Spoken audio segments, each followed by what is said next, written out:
참치캔 2개를 준비해 주세요. 작은 사이즈의 참치캔은 3개를 준비하시면 됩니다.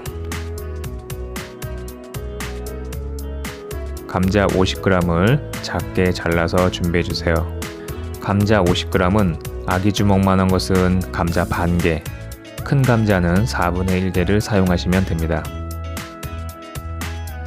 감자의 크기는 새끼 손톱 정도의 크기로 잘라주세요.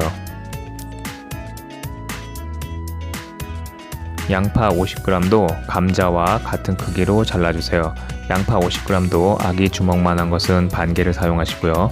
큰 사이즈의 양파는 4분의 1개를 사용하시면 됩니다. 청고추 4개도 작게 잘라서 준비해주세요. 모든 채소들을 비슷한 크기로 잘라주세요.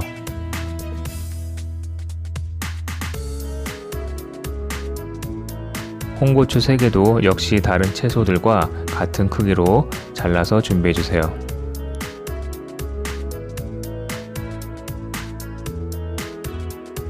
웍이나 후라이팬에 식용유 2스푼을 둘러주세요. 웍이 달아오르면 잘라놓은 감자를 넣고 살짝 볶아주세요.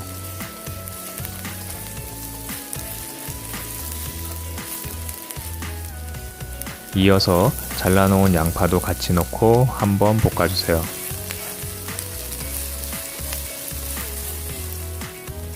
완두콩 50g을 넣어주시는데요. 스푼으로는 약 4스푼 정도 넣어주시면 됩니다.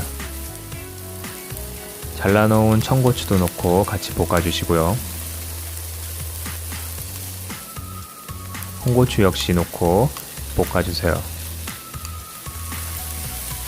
이렇게 모든 채소들을 넣고 약 2-3분간 수분이 증발할 때까지 볶아주신 후에 양조간장 반 스푼 넣어주세요.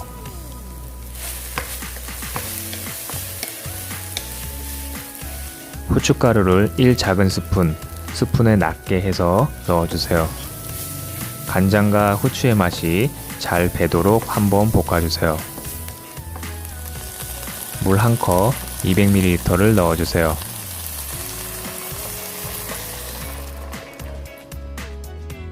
물이 끓어오르면 고추장 3스푼 넣어주세요. 케찹 5스푼 넣으신 후에 잘 섞어주세요.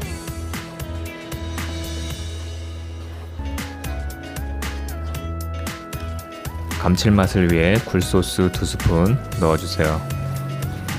모든 양념 재료들을 잘 섞어주세요. 이제 참치캔 2개를 참치기름까지 모두 다 넣어주세요.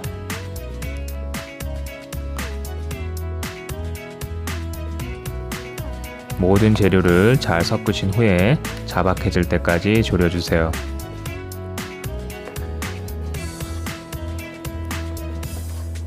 바로 드시는 것도 맛있지만 충분히 식혀서 하루 정도 지난 후에 드시면 더욱 맛있습니다. 맛있는 고추참치가 완성되었습니다. 매콤한 감칠맛이 일품인 고추참치 한번 만들어 봤는데요. 여러분들도 집에 있는 참치캔 활용해서 만드신 다음에 밥 위에 올려 맛있게 한번 드셔보세요. 그럼 시청해 주셔서 감사합니다.